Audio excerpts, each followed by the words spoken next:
There's been a lot of conversation about the National Association of REALTORS and the level of value that they bring to our members. I am so excited today to welcome Sherry Chris and Bobbi Howe to the podcast. Sherry Chris is a previous CEO of Better Homes and Gardens Real Estate, and she is now the special advisor of Brokerages at the National Association of REALTORS.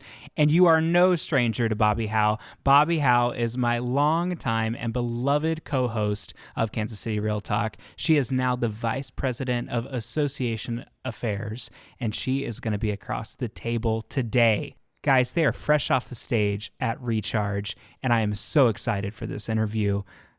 I'm Alex Gehring, and this is Kansas City Real Talk.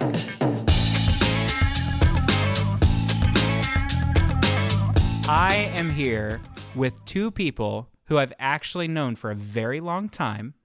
Bobbi Howe, the former co-host of Kansas City Real Talk. Oh my gosh, you were on the other side of the table. Not your first time really on the other side of the table. I want to be clear. But Bobbi, really quickly, can you tell us what your role is now with NAR? With NAR, so we had to clarify what's my role, because I got lots of roles depending on which one you want to go with. But what is your National Association? But my role with the National Association is that I am the vice president of Association Affairs. Very good. And Sherry Chris. And Sherry, you were previously the CEO of Better Homes and Gardens with Anywhere, and now you have a role with the National Association of REALTORS as well. And what is that role? Well, Alex, I tried to retire, but it didn't happen. And as I was actually floating around on a boat in August of 2024, I connected with Nakia Wright through some brokers that had asked her to call me, and we started a dialogue about how I could help her and NAR in the whole world of brokers. And I became very excited about that, and of course joined. And what I found was that there's a huge opportunity, and I hope we talk about it a little bit more during this podcast. There's a huge opportunity to reach out directly to the leaders across the country, the broker owners and management leaders, and work with them so they lead their agents, our realtors, into the future, including all of the benefits that NAR has to offer.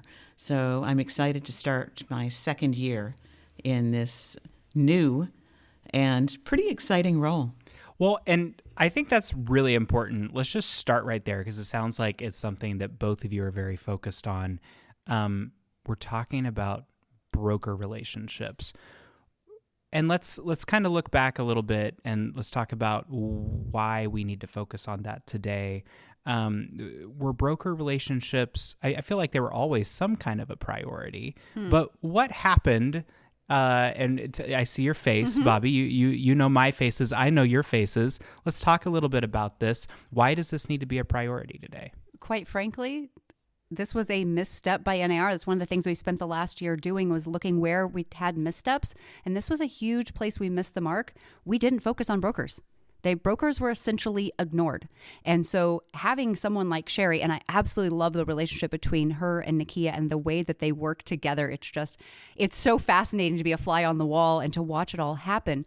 But essentially, we've let our brokers down. And it's time that we lean into them and we show them their importance. And this is all Sherry's area, but this is just me from even being a broker owner myself, feeling that NAR actually is paying attention to me now. And it's not just about the members. It's not just about all the fancy glitzy things that we do, but it's actually about the brokers and understanding their needs and providing what they need for them. So was it a strategic shift to start focusing on the brokers, or was it just a realization that we just missed it for a period of time?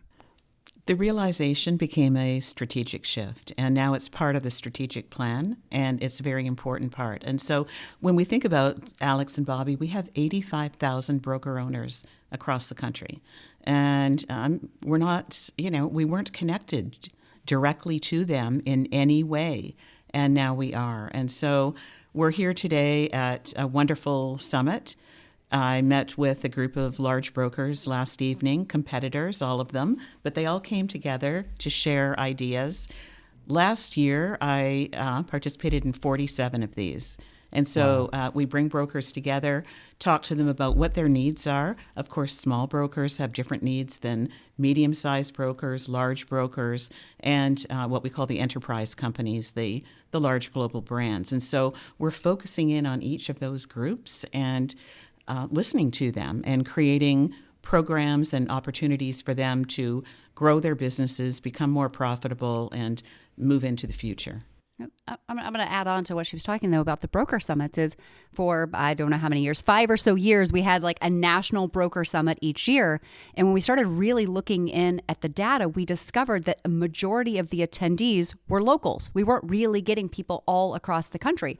And so then that's where the strategy came through is like, okay, why are we doing just one nationally? Why don't we do a bunch of regional ones across the country? And they had 47 last year. We already have 40 scheduled so far for this year. And that's where we're really touching people because we're not trying to have this big national event and spending all these thousands of dollars.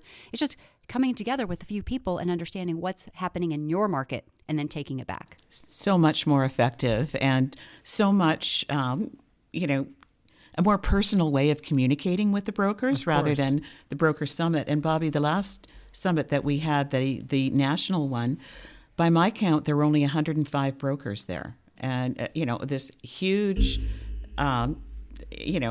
venue and AV and everything. And so now I have connected with almost 50,000 people in the past year. Wow. And that is significant. Talking, listening, learning, and taking that information back to Nakia and the leadership team. Well, thank you for doing that. I'm curious, with the session that you had last night, you said, what were some of the takeaways that broker group provided? Can you share? Absolutely. So the first one was there are many different business models today, many more than in the past. And so we had brokers around the table that have different models. Some were 100% models, others were traditional, others belong to a large global brand. And they all shared openly. So MLS is an issue. The fees and dues are an issue. The services that we provide to the agents and the brokers are, I'm not going to say an issue, but an opportunity to make things different and better. And so we spent 3 hours together dining. We took a group photo. It was exceeding my expectations and exceeding Kip's expectations as well. I think he may have been a little nervous going into it because not all of these people collaborate on a day-to-day basis. But at the end, we all had smiles on our faces. And that's what this industry should be, right? That's good. When we say that MLS came up as an issue, what specifically about the MLS?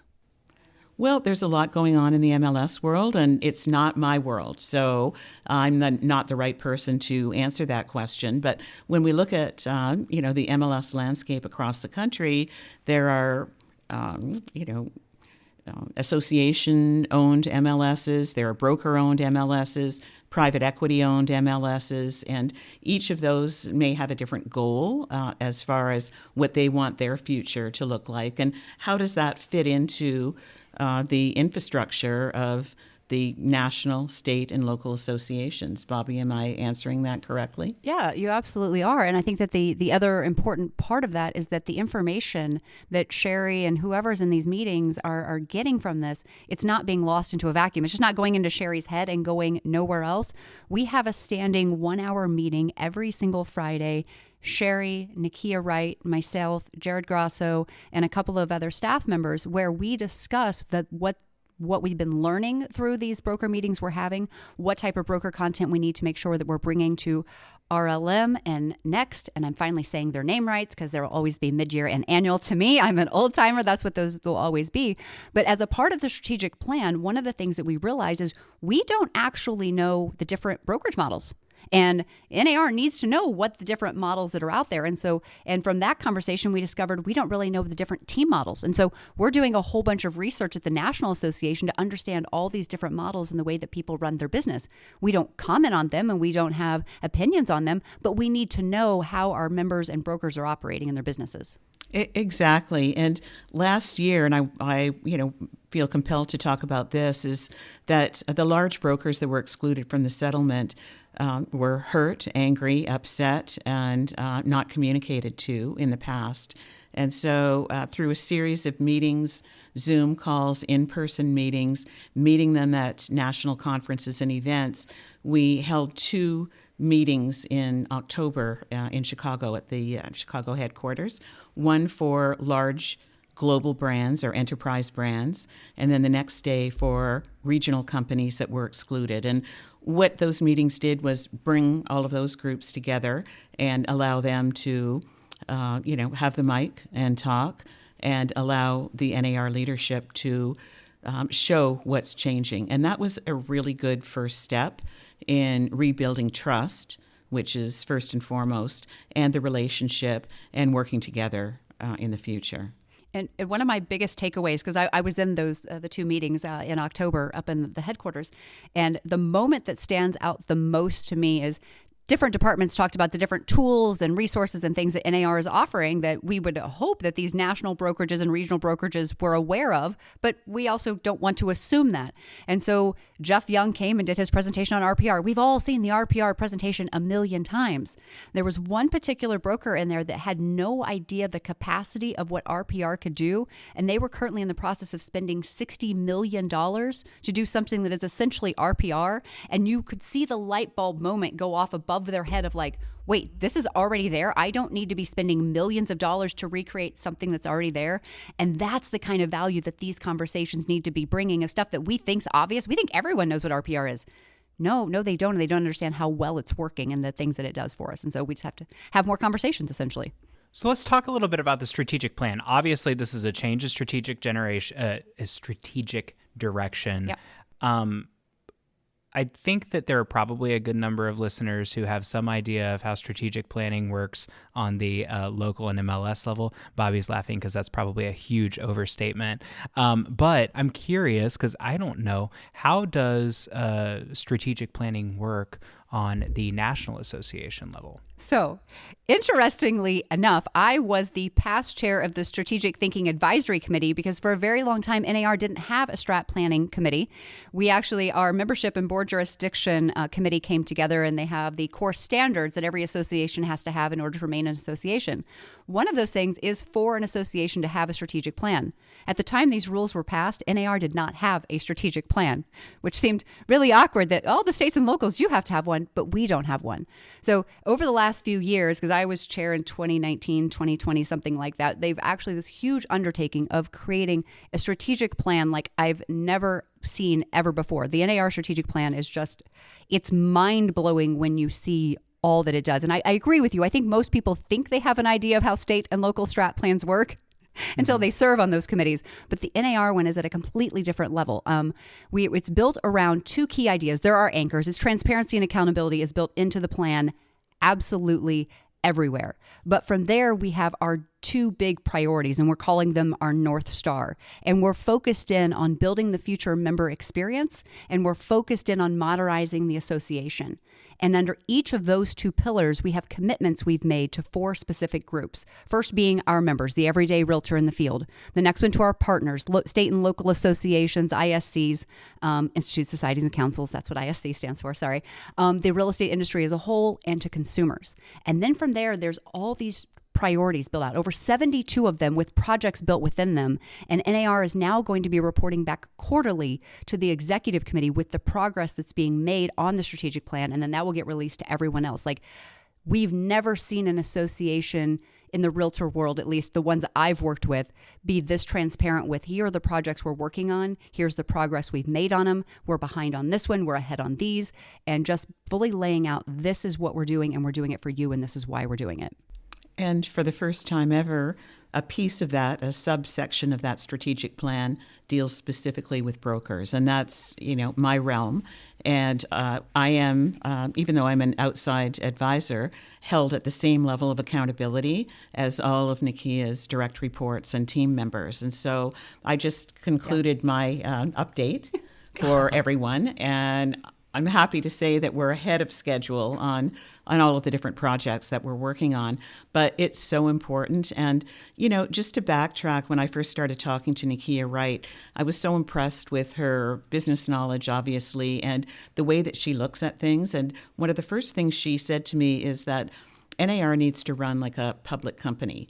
And I thought, good, because that's my background, public companies I've been with my entire career. And that's exactly what she did. And she is the right CEO for now, without question. I mean, what she has accomplished, Bobbi, right? It's just absolutely amazing. It's like you talk about, your accountability, even within your role and being held accountable to it. Another standing meeting we have every week is everyone on the leadership team, executive staff, along with the executive leadership team volunteer side. We get together every single week and we talk about what's going on.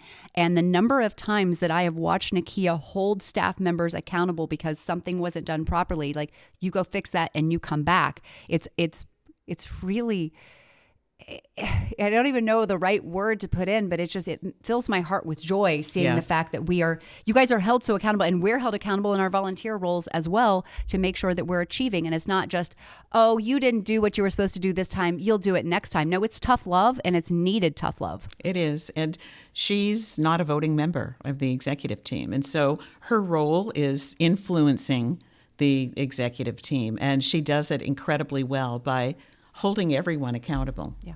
Well, and even going back to Nakia saying, what if we ran our corporation more like a publicly traded corporation? One of the things that we did earlier this year is we released an annual report that we've never done before. Now, our report does not look exactly like that of publicly traded corporations. However, we wanted to set that expectation and put everything out there before people, so our members had a clearer idea of where their dues dollars were going and what initiatives were being funded by NAR.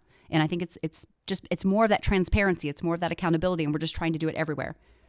One thing that I don't know whether you were at this, Bobbi, but there's a lot of negative, written feedback, like people hiding behind their typewriters and writing negative blog posts and whatnot about NAR, the leaders, who's doing what, who's not doing what. And so here's something brilliant in my mind that happened a few weeks ago, and that was NAR hosted an influencer summit. And so they brought all of the people in, not all of them, but many of them, that feel compelled to only write negative articles about NAR, brought them into Chicago, met with them, explained what they do, listened to them, took them, to a reception, and now the shift has happened. So I wasn't there. I was at another broker summit, but it went extremely well. And in years gone by, that never would have happened. So this is a very important first, and it's being proactive and doing things like that will change everyone's opinion of NAR. And that's Nakia at the head, but she's brought very smart people in around her that give her these ideas. When I've seen that shift myself, I mean, obviously I consume a good amount of media. One of the most, and I'm not going to say who it is, but one of the most vocal critics of the National Association of REALTORs actually had a staff person on the episode that aired last week, and they got along swimmingly, and it was very interesting. And there was still some pushback, but it was a friendly amount of pushback, and ultimately it felt like a handshake at the end of it. So I can already see that kind of a shift happening, and that's very positive. I want to get back on the strategic plan a little bit. So obviously the focus again on brokers is a new highlighted priority. Is there anything else that's new in that strategic plan? Obviously, the whole thing is new. Is there anything else that is particularly important for the everyday member? One of the things that you really see NAR doing, and this is one of the things that we got a lot of criticism on, is that we're being a lot more proactive in regards to legal risk. In the past, legal risk was something that NAR didn't always fully evaluate until an issue had surfaced. And we have recognized the fact that we have to understand where risk exists, and we have to make thoughtful decisions about managing that risk. And so we even had, last year, we had a legal summit where we brought together over 100 members of legal counsel from realtor associations and MLS to discuss what are the emerging legal issues. How do we stay ahead of this? And we're bringing on more associate general counsel in positions of brand protection and association affairs and litigation than we've had before. So we're actually taking a proactive approach towards de-risking and litigation. We're also one of the areas that, we talked about a lot about brokerage and strengthening that relationship. Another relationship that has been strained and or not as strong as it should have been, which is hilarious because we talk a lot about the three-way agreement, but we've not been amazing in our outreach to state and local associations. So just like Sherry's position was created, that position was created for Jared Grasso, who had been the former CEO of the New Jersey Realtors. And he's coming in and we're really strengthening that collaboration that we have with state and local associations. And we're building out more resources for them so that we can all speak with one voice, but leverage each different group's unique things that they have. And so they can really stand out why we need the state, the local, and the national all working together, but we can also share resources along the way. For the member that is not involved with the association, what is the number one most important thing to them that is inside of that strategic plan? The number one thing that's inside that strategic plan is helping them succeed in their day-to-day business. That's actually the very first commitment is to our members. And when we look at what that type, if you would see my PowerPoint from earlier today, the very first thing is NAR is committed to helping realtors succeed in their day-to-day business. And we're doing that in a wide variety of ways. One of the things that we're doing right now is we're working on expanding educational opportunities and working with partners like KCRER. And we're looking what different learning models might look like. Personalized learning pathways, small group learning communities, live expert Q&A sessions where you can come in and you can ask questions. But we're also leaning in on tools like RPR. And I know when I say RPR, people roll their eyes, but I was one of the beta users of RPR back in 2008, 2009, whenever it started. I actually was in the process of being hired by RPR whenever I found out I was pregnant with my son and it was 50% travel. And I was like, I can't do that. And I actually walked away from RPR for quite some time. And it's while we were at those broker meetings in October and I'm sitting up in the room. And just like the other broker had the light bulb moment, I was like, I've not used RPR in quite some time. Asa Fleming is the vice president of advocacy. He was sitting next to me. He goes, I love these tools. RPR has done all of this stuff. So I went back home and I started using RPR again. My team sold 189 homes last year and RPR made my life and my career so much easier. And I'm using it all the time. But one of the resources that a member who's not engaged with the National Association may not know exist is out there at nar.realtor and search for the Metro Market Statistics Dashboard. If you're a nerd of some data, there's some really, really cool things out there. There's affordability trends, there's sales activities, there's home equity gains. For instance, you may not realize that in the Kansas City metro area, the average homeowner has gained $211,000 in just equity alone in the last 10 years. That's powerful data whenever we put it in the hands of our consumers. And the Metro Market Statistics Dashboard has all these different graphics and charts that you can download right into your listing presentations or into your marketing materials. But it's stuff that you're already paying for with your member dollars. And so you should be taking advantage of it because it's helping you look like the expert in your community. I can also add to that. Think of a world where we didn't have NAR, that we didn't have advocacy, that we didn't have research and data, we didn't have RPR, we didn't have the tools. And the non-members don't think about that. They make assumptions that everything is going to go along as it always has, but that would not be the case. And so my quest in going across the country and others, and Jared Grasso, I was going to mention him as well, we work very closely together and we actually appear at a lot of these summits together. But we gently want to get that word out. And earlier this week, I was in another state doing another one of these summits, and it wasn't quite as friendly as it is here. So I'm not going to say where I was, but there was not an angry mob, but a questioning mob out in front of me that said, we don't see the value. And I showed them what the value is very gently. And at the end, they all agreed that there is value. And so it's just getting the word out. In my extensive career in real estate and any business, one of the breakdowns of companies, one of the major breakdowns is lack of communication, miscommunication, over-communication of the wrong things, communication in general, and that is a pretty important part of the strategic plan. Yeah, it ties directly into the fact that NAR is a member-led association. At the end of the day, we remain a member-led association. But in order to do that, we have to hear the voices of what's working, but most importantly, what's not working. Like you talked about the podcast and the friendly pushback.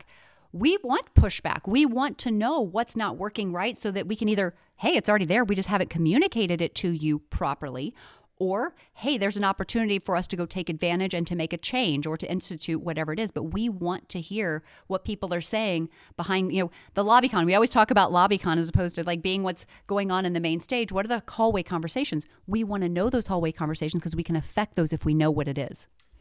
One of the things that we talked about just briefly was de-risking, and I know that that's been that has been kind of thrown around. That word has been thrown around quite a bit, and I think that a lot of people are interpreting it in different ways. They are, so I kind of want to set the record straight on that. When you're talking about de-risking, are you specifically talking about removing legal risk for the association, or are you talking about the associations, like involved with a three-way agreement, or are you talking about brokers? Are you talking about members? Okay. Who are we removing risk for?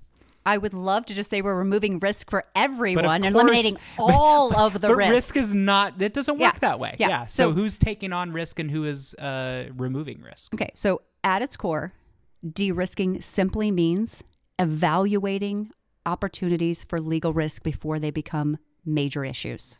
Okay, it's for too long, we stuck our head in the sand and we waited till an issue arose before we did anything about that. We can't do that. So one of the commitments in the NAR strategic plan that I mentioned before is that we are more proactive about understanding where risk exists and making deliberate decisions about risk when we know that we're taking it. But one of the things that we've heard, and I think is what you're alluding to, is that somehow the idea of de-risking means that we're going to be shifting liability over from the National Association over to the state and local associations or to individuals. And is there going to have to be some rebalancing of some things? Sure.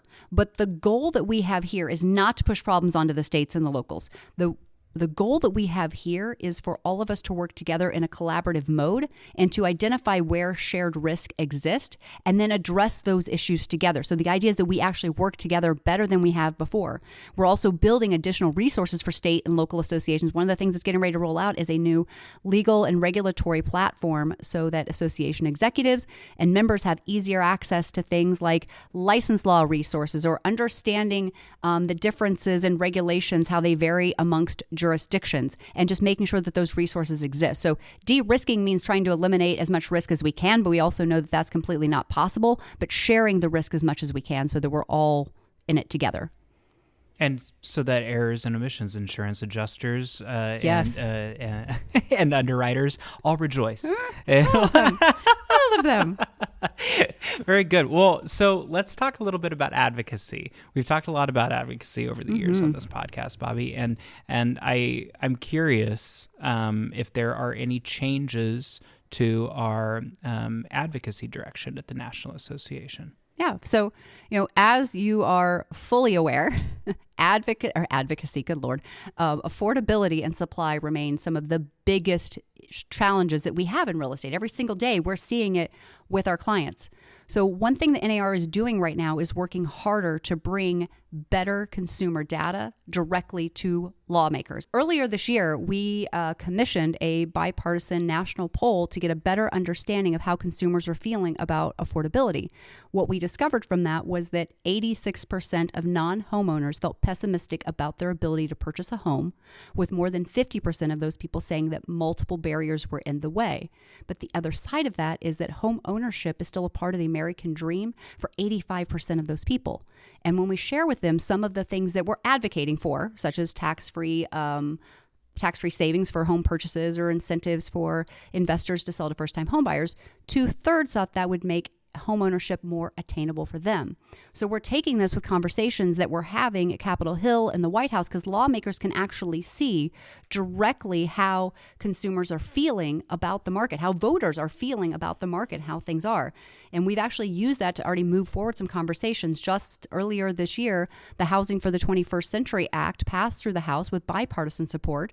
That legislation focuses in on reducing regulatory barriers, increasing supply, really just making it easier to purchase or to build more homes. Another area that we're working in on with our advocacy efforts, and we've been working on this for a very, very long time, is the capital gains exclusion. The capital gains exclusion has not been adjusted for inflation since 1997, and in that time, home prices have roughly tripled or more, which means that people are penalized when they go to sell their home, which discourages them from moving, which then further tightens inventory and makes affordability even worse. Like, it's this vicious cycle that we're stuck in. And we're also working with regulators. We're using this consumer data, but we're working with regulators to make it easier for buyers to assume FHA and VA loans, because that can help us unlock even more supply. So we're still leaning in on advocacy, but we're taking a different direction by taking stronger consumer data and just saying, we need this. No, here's why we need it. This is how the voters are feeling. When we're talking about all of this, obviously, I'm in the fold with plenty of people who are engaged with these kinds of conversations on a regular basis. But I feel like the average member doesn't get information about what's being discussed. And I know and maybe that's because they don't know where to look. And to be completely honest with you, the only thing that I know is to reach out to my friends, or it just happens in conversation while I'm talking to them. How can an average member figure out what is being discussed by our association with members of the political class? Well, this is one thing that we've talked about this on the podcast many times before, is that there's just too much noise in all of our worlds. There is. How can we get directly to people? So there's actually two different ways that we're hopeful that we can work on getting better information to the average member. But they have to read at some point, because RDR, realtors don't read. We know that's a famous letters that we have behind our name sometimes. But there's two things. Is for a long time we had, or for the last several years, we've had what was called the surrogate program, which I hated the name. I love you, NAR. I'm not having a baby for you. But they just rebranded that. I'm sorry, it's true. I love you. I'm not having your baby for you. But they just rebranded that over to the influencer program. And it's still not necessarily the name that I would have chosen, but that's okay. That's my own little commentary on that. However, it's so that we can get more members engaged to be sharing these kinds of things. And so that we can, correct misinformation, let other members know the value that NAR is bringing to its membership and things like that.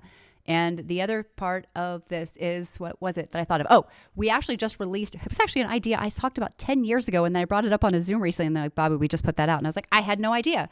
And it's basically for broker owners who are running sales meetings every week. And it's basically sales meeting in a box. And you basically can go out, and as a broker, you can download a PowerPoint, and you can download a script that has, here's some stuff NAR has been doing, so that brokers themselves can be talking about it at their meetings to their agents, so the agents have a better idea while they're there, because we know agents typically listen to their brokers more than they listen to us, though they don't always listen to their brokers. So I guess that's a question for you then. Did this sales meeting in a box come from one of the sessions that you've been having? Absolutely. And so, and talking to small brokers in particular, they don't have the resources. They don't belong to large national franchises or large companies, so they don't have the resources. So that particular program that was just launched is on broker.realtor. That's how you get to it. And it shows everything. We're going to be populating that site with many more opportunities for small brokers in particular, but brokers in general. Another thing that's happening with brokers everywhere is the power hours. And so Nakia Pipion-McGriff, who's my partner in crime, and an employee of NAR, we work closely together on all broker initiatives. And so we've taken that over, and we're building the numbers. When you think about what happened before, and you probably know this, Bobbi, is that out of 85,000 brokers, we had like an audience of 150 for the Power Hour, which is 1 hour out of your life where you're going to learn something. And so we've started increasing those numbers. Over the past 2, we had over 3,000 registrations. That's good, but there's much more. And these power hours are really geared towards small and medium-sized companies that can use our help. So that is that piece, and there's more and more going into this. But to back up on the advocacy front, one of the things that we heard in the October meetings around advocacy was that, yes, we love what NAR is doing around advocacy. Shannon and her team are amazing, but how is that translating into my regional level and my local level? Mm-hmm. And so we took that as a takeaway to make sure that we're communicating, and here comes communication again, to these large regional companies and the brands as well. What are we doing specifically for you? So that is underway as well.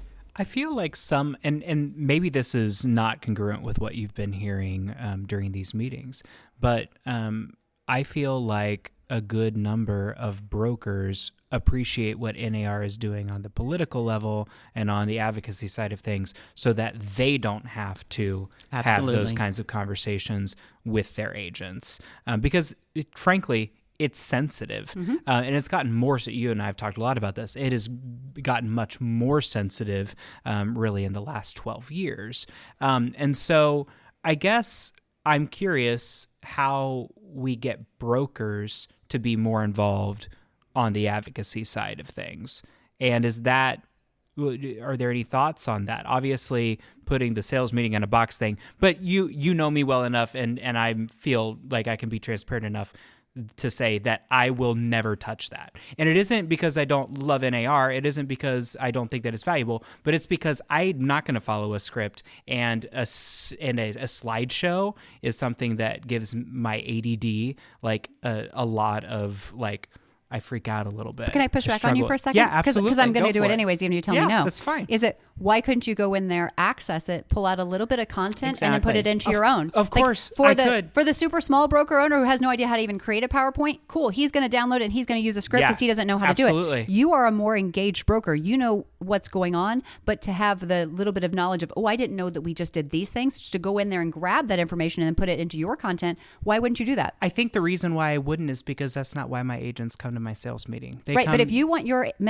agents to know more about what's going on at NAR, why wouldn't you be the one to help educate them? And I think that's the tricky Alex. thing. I know, I understand, but to be honest with you, the reason is because I don't think that my agents come to my sales meeting. So you couldn't take 5 minutes to tell them, hey, here's a couple of updates? I probably So wouldn't. how would you say we'd get more information to them? That's exactly what I'm saying, because what I'm telling you is that I don't think that I'm the only broker that feels that way. No, this is a conversation I can have with all of them. So that's why I'm just trying to figure out, how can we do better?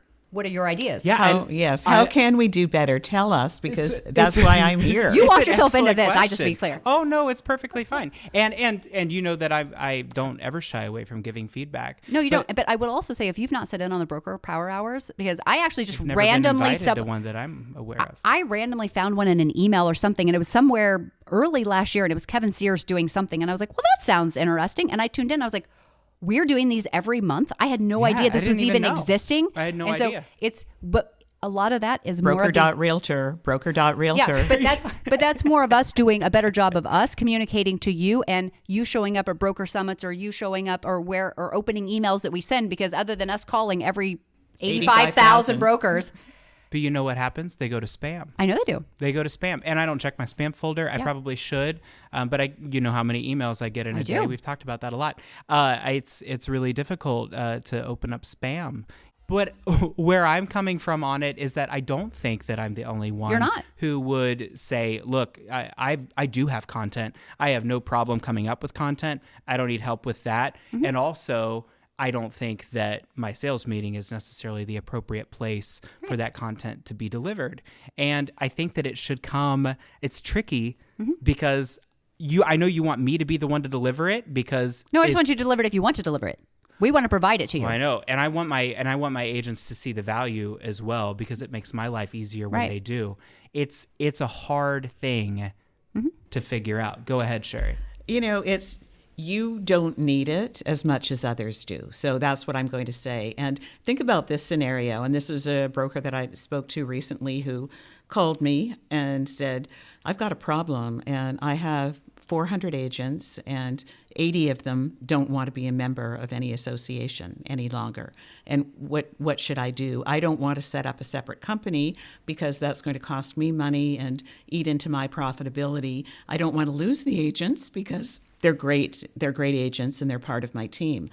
That's a broker who could use some help in explaining and communicating what NAR stands for. You don't need it, Alex, but many, many do. And that's why we created it. And that's one of the reasons why we're going across the country to give my slide deck, which I will, deliver in each and every meeting. I give it to everyone and I say, use it as you need it. If an agent comes in and says, I don't want to be a member anymore, just flip it open and say, yes, you do for this, this, and this. Right. And that's part of what we do, and it's a very important part because although there aren't many problems here, there are in other communities and states across the country.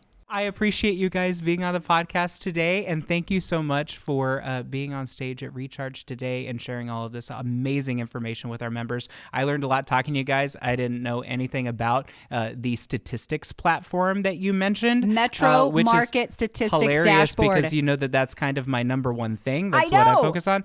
You're going to go check it out. Just Google I Metro am. Market Statistics Dashboard. It's right there. I am. It's so I cool. love it. You just plug and play. I was playing with it yesterday. All right. Well, I appreciate you guys. Thank you, Bobbi and Sherry. Thank you. Thank you.